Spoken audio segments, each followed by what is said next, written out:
anyị kubon lecturer aka na alụ egwu dị mma nke bụ egwu ndị South ka aga na South Africa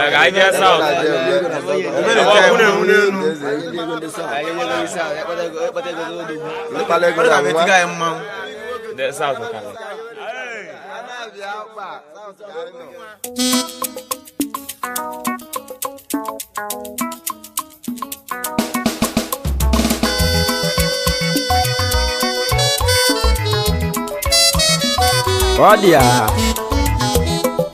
Oh, but this Sunday. As I'm for Nam. I know.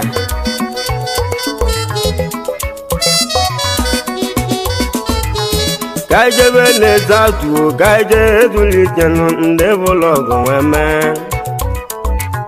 Kaije bene zatu, kaije zutevenu ndebala kona wao. Kaije bene zatu, kaije zutevenu ndebala kona wao. Unu gade kechio eche dagwagun. Onwayo kaije yema. Bana tawazi ya imano de gumman. Radia. Kaije bene zatu, kaije zutendo yemu ndevologo menio. Kaije bene zatu, kaije zutendo yemu ndevologo menio. Onde na lo zatu jebili luseba umbili imane yade. Onde na lo zatu dogu South Africa jebili imane yade. Unu yade kechio echada gwagun. Hey! Kaije bene zatu, kaije zutendo yemu ndevologo menio. O kalete de kenu e wanze de gwen na tawazi ya odiguma. O kalete de kenu e wanze de gwen lalo e mano de guma. O kalete dogu e wanze de gwen lalo de gwokongo. O kalete de kenu wanze de gwen na tawazi e mano de guma lalo oi. O kalete de ko waze de godogwo de gwokonwo no mwewelumu o mwewelumu o bebe sibia alamu kise jemi. O kalete de ko waze de gwalalu mana de gomman. O melora de kano melora le ya de waze de gwalalu. O melora de ko wanze de gwalalu e mano de ma. O melora de ko wanze de gwalalu mano ya de. Wana lo sa tu devili lu seba ubilo la twegie. E wana lo sa tu devili leze no ya de mano ya de. Wanze de go dogo melora le ade yeme walmo kemono wa o eme wata kembele biye o bi ade yama ndi bara kuna wa ndi bara kuna wa ndi bara kuna wa ezigi wanle mu no nu mekele ezigi diken. Ezigi dikenu wele mukisi wembia melora walem. O melora diko egwavu kanyi wemerio kana gwegu. O melora diko wanze digwe ndalunze digwo kongwo numwe welumu. O mwe welumu o bebe sibia mbange na tawa oi. O kalete de ko e wanze de gwalalu e ya de kechu e jada gwa bu onya kana ko. O kalete de ke e wanze de gwalalu e kalete dalu mano ya de ma. Hey! E kalete de kenu e wanze de gwalalu e ya de ma oi. Egunde South wanle munde no South dogu kaina pelegu South dike o South Africa dogu waje di gwalalu kamune tilegwa ezigbo odogwu omelọra na ya adị ụwa anyị nọ na-eme omelọra ọnụ mekele ihe oke iji kiri ka ịma na ya adịghị ugwu ogozie gị nke iji ka iji wee kalịcha ndị bara akụ na nwa ndị bara akụ na nwa ndị bara akụ na nwa ndị bara akụ na nwa nwokele tiniko njesi m kele oze dịgwa ọkọngwọ ezinụtogwu oze dịgwa leya ale oze dịgwa ọkọngwọ na-alụ oyi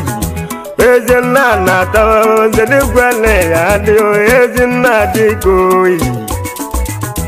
ezinna na-alụ oze dịgwa leya adị oze dịgwa ọkọngwọ na-alụ oyi onye mụlọ kenwe ụmụtakala eto odogwu enwezedịgwa ọkọnwọ ọdaleto odogwu kaneti ya adị enwezedịgwa na-alụ ọlụ ụnna m dalụ ndedịgwa na ya adị ndedịgwa ọkọnwọ na ume welụmụ ụkaleto odogwu onye asị m kele ihe ọgwụ ezi nwa gị na-alụ onye n'ibie nye olezele ya dị onye n'ibie ozeligwe odogwu naanị ya dị mane ya dị nne m lọmụ na-alụ n'ọdịgo mma egwu eje n'igbo ka mụ na-agụ ngwa na tazi ya sawa Janet Okonkwo nwanze digwe ọkọnkọ na mmụ enwere m anamụ anyị nọ ka mmọnwụ plab Janet ya dịka echi ịma na echi ada agwụ agwụ nke bụ nwanze digwe ọkọnkọ na mmụ enwere m anamụ Ziggy 1 anyị nọ ka mmọnwụ na ọrụ nke bụ omelọra na South Africa 1 ya adị nya gazi elu gị nke si m kene elu gị ezi papa gị na ezinna dị mmanụ ya bụ Nzedigwe Okonkwo ịna ịya adị onye na ibi ya nwanne kwuo nke ya bisi ikwu nke onye ọzọ ọ dị ya ezinna daalụ elezana ya dị Elizabeth ezinna daalụ Elizabeth natarazi ya ịmanụ ọdịgo mma daalụ ezinna daalụ kaneti osi mụ kele yoyi ezinna daalụ dalogo wanyị nọ na-eme enugo oyi ezinna daalụ Elizabeth one ala na-azụ nwa ala na-azụ nwa Elizabeth nne ọ bụ nne mụlụ kaneti dike wọ́mùlọ kẹwọn o mọ́tàkàlẹ̀ tòdówú lédègbọ́ kọ́ńwọ́ Elizabeth nẹ́mọ́nẹ́ màlúmẹ́ lálàzùnwẹ̀ oyi alálàzùnwẹ̀ o ọlọ́múlẹ̀kẹ̀lẹ̀ o wáyé nọ̀lẹ̀lẹ̀ lálóyi ó tó tẹ̀ dàlú tó tábàtù nẹ́ wáyé nọ̀lẹ̀lẹ̀ ayi. Ezinna daalụ Elizabeth Nzedigwe Okonkwo otu ote abat ị ga-adị ka echi ịma na echi ada agwụ agwụ na nwanne ezi anyị ga-adị ka ezi otu ọkụma na ezi otu ada eju echu for sure Basili odogwu Nzedigwe daalụ Basili dike Basili daalụ Nzedigwe daalụ Nzedigwe Okonkwo daalụ Democracy odogwu n'ejele ya ndị chiche n'uchi ya oyi Basili odogwu Nzedigwe natarazi ya ịmanụ ọdịgo mma daalụ Basili odogwu Nzedigwe daalụ mmanụ ọdịmma Basili Nzedigwe Okonkwo ya bụ Democracy ọchịchị elu uche ya onye finance n'ụwa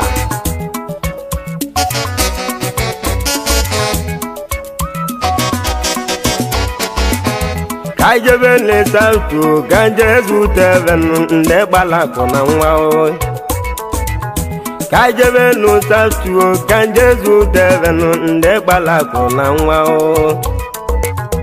oyoro nwanne m elezele ya dị oji bụ igwe oyoro dike elezele ya dị oji bụ igwe oyoro dike elezele ya dị oji bụ igwe na South niile oyoro dike ngezi mụ na-alụ ekele m unu wabu kalechi odogwo nyasị m kele iyo omelora niile daalụ wabu kalechi odogwo nyasị m kele omelora niile daalụ oyoro anyị ga dịka echi o daalụ wabu kalechi okonkwo ya bụ omelora na South zigi ya sị m kele iyi ọ dị ya I jebe ni sautu kan Jesu tendo imuwan devlogo menyo I jebe ni sautu kan Jesu tendo imuwan de pala kuna nwa Rambezo ne ya dio ne jane ya de rambezi dikoyi Rambezo dogu ezele kuna taja imano digoma dalu ezele kulodogu rambezo ne ya de rambezi diko no digoma o rambezo dogu na South Africa dogu ebo de atwegie rambezi diko rambezo dogu ezele kulungwa na taji ya imano digoma dalo onu mekele yo biko ngiji siko rambezo dogu ne malia dalo rambezo nine eya ne kejo eja dagwagu ogalejo kongwo timukele yin omelora wanu lejene ya be ngwana tawaji ya imano digoma dalo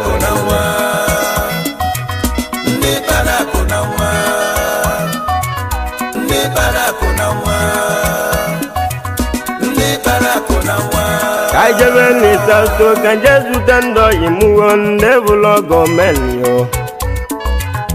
I jebe no sautu kan Jesu tendo imuwon de pala kuna nwa oi I jebe ni sautu kan Jesu tendo imuwon de pala kuna nwa oi ejugo dogu elezele ya de ngebu nwa chukwu ejugo dogu elezele ya de ngebu nwa chukwu toka dikao ejugo dogu elezele ya de ngebu nwa chukwu yi ngametelo dogu na miata na modogu ogwebizi ejenu ejukao okonye metelu wanu onu mekele yo uwa ino neme etugo dogu etugo zeyo uwa ye kai neme odogu etuga wanle mo konye metelu obulo uwa ino neme na logo enulia o etuga watu nkonye metelu na miata na mu no mu What was South Kiss again? What can it your conquer? You have a melon one na South. What's the more jagged manner?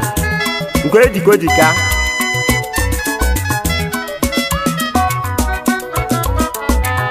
I never know South to can just tender you move the Balaco now. I never know South to can just tender you move the vlog menu. Wanu meke nulo nkunu jinu wanwane mkunu jikae Wokale chodogu wanze digwe natawazi anze digwe kowo naluo Wokale chodogu ni ivi zuluki neme na zeza zonu wao Wokale chodogu wanze digwe megonu waino niye ekendo Wawanu madu mmadụ ke na-etile egwu nwa nwa mama ka na-eti dịka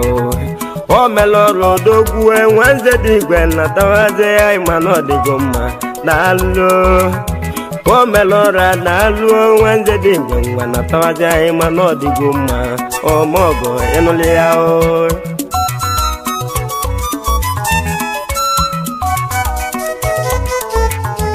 ogobuzwe le ya dị ma le ya dị obugobuzwe gobuzu ọchaka ma le ya dị obugobuzwe na satọ le malume wanyị nọ na-eme obugobuzwe na satọ le ya dị omudọrọ dịka o ebe isi ejeni obugobuzwe ka ụlọgọ mee ịmana ya adị obugobuzwe nwanyị ka ị na-eme nwa nwa mama yi obu kaleto odogwu kaleto ọgọ ngwuo nyasị m kele nụgị daalụ ịnụlị ya se ije ije selibe ije selibe sa selibe ije ije ije selibe ije selibe ije selibe ije selibe ije selibe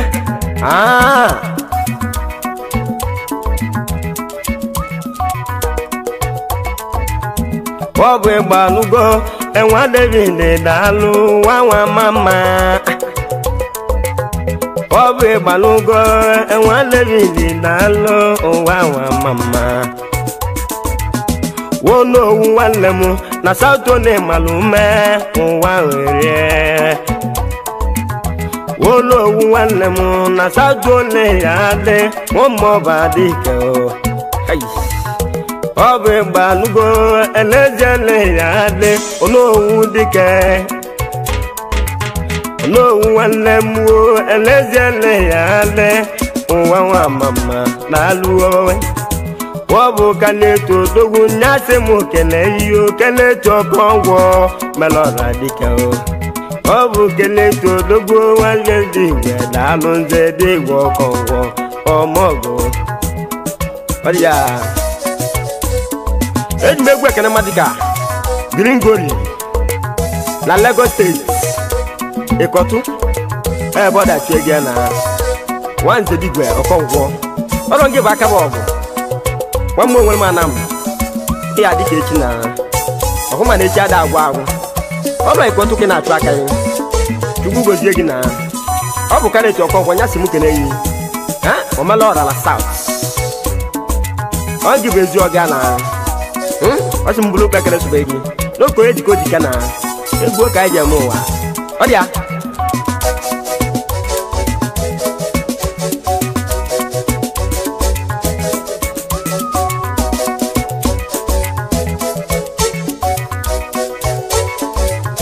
kajebe n'ụtatu kajezu devel ndị bụlọ gọọmenti kajebe n'ụtatu kajezu devel ndị kpalakụ na nwa eyi ndị kpalakụ na nwa lezianụ ya dị manụnụ ya dị kajebe n'ụtatu South Africa odogwu nwa ebe ọ dị ememe na South dike agbalụsịa nne ya dị agbalụsịa ngene emesịa nna ya ekwu nganela agbalụsịa dike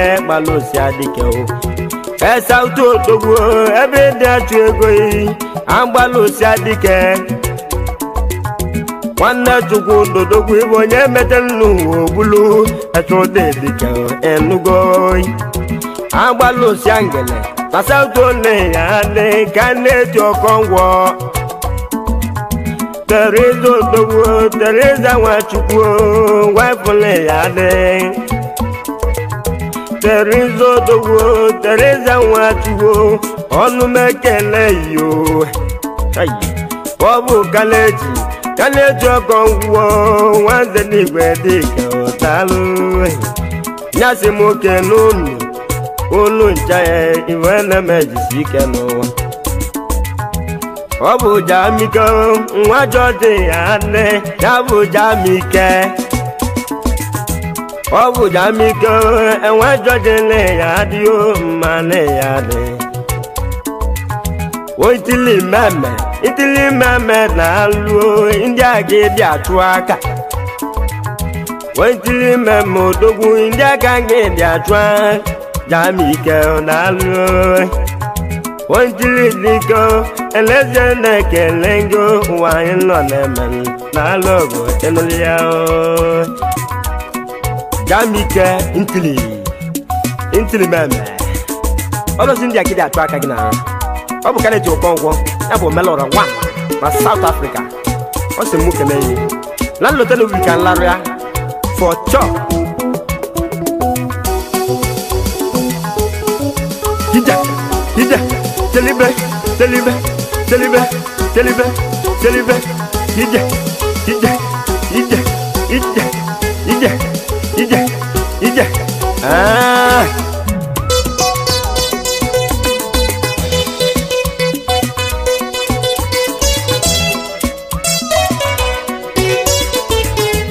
onye bụ Chukwu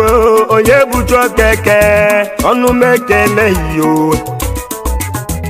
onye bụ Chukwu onye bụ Chukeke ọnụ mekele yo ọnụ mekele yo biko ndị jisi ike ụwa anyị nọ na-eme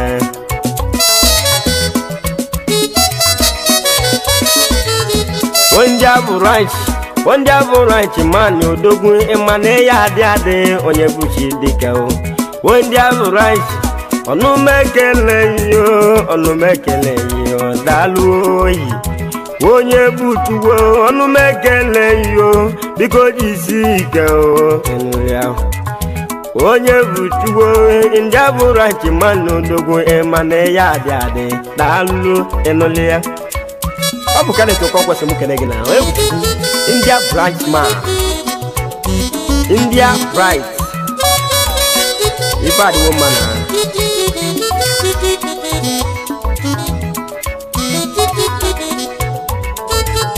ka ijebe n'ụtọtụ ka ijezu debe ndị bụlọ gọọmenti yo ka ijebe n'ụtọtụ ka ijezu debe ndị kpara akwụ na nwa oyi ka ijebe n'ịsatụ ka ijezu debe ndị kpara akwụ na nwa na-alụ oyi ndị kpara akwụ na nwa n'ezie ya dị ụwa anyị nọ na-eme na-alụ oyi azụmike wee gbanụgọ na-alụ mma ụlọ dịka oyi azụmike wee gbagọ na-alụ mma ụlọ dịka oyi ọrụ mala modogwu ebe isi jenue azụmike wee gbagọ ma ụlọ mana ya adị na-alụ oyi Kenneth Okonkwo nyasị m kele yo mana ya adị ọ bụ Kenneth odogwu Kenneth Nzedi Igbo odogwu si m kele yo na-alụ elu ya azụbike wee gbagọ ma ọlụ n'ọrọ metiti landlord na asara ị ga-adị ka echi ịma na echi a na-agwụrụ agwụ anyị ọ Kenneth Okonkwo nyasị m kele yo ihe adị obodo na nwanne m ụdọ na-adụ ụzọ na-alụ nwanne bebe obodo na-adụ ụzọ na-alụ ọgwa nwanne bebe obodo na-adụ ụzọ ologwu nwanne bebe ụmụ obodogwu ebe abụ ka esi wee bịa lụta ụwa anyị nọ na-eme dona oyi ọ bụ dona ezoghị ele ya adị Chukwu gozie yo ọ bụ Kenneth odogwu Nzedi Igbo Melora si m kele yo n'ala ogo ịnụlị ya